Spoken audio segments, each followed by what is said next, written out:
है गुलामों की सदाएं।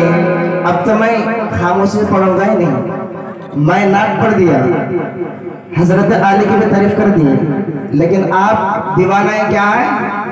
क्या है? कलीमी है ना, दीवाना कलीमी है। भाई आप देखना चाहता हूँ दीवाना कलीमी सच में है या झूठ में है?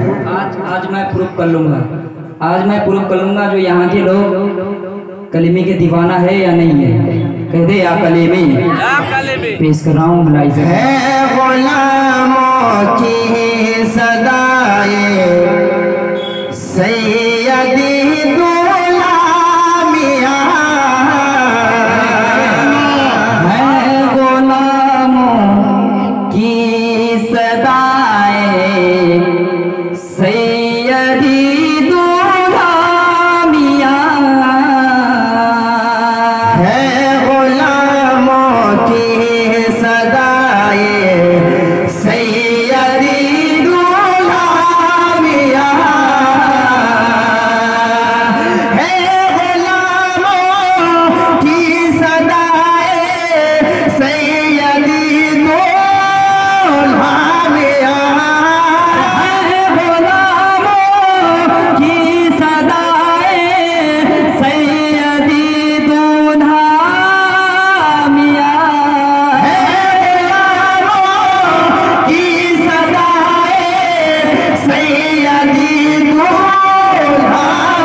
और ये शेर भी देखिए, आपके दुनिया से जाने का समा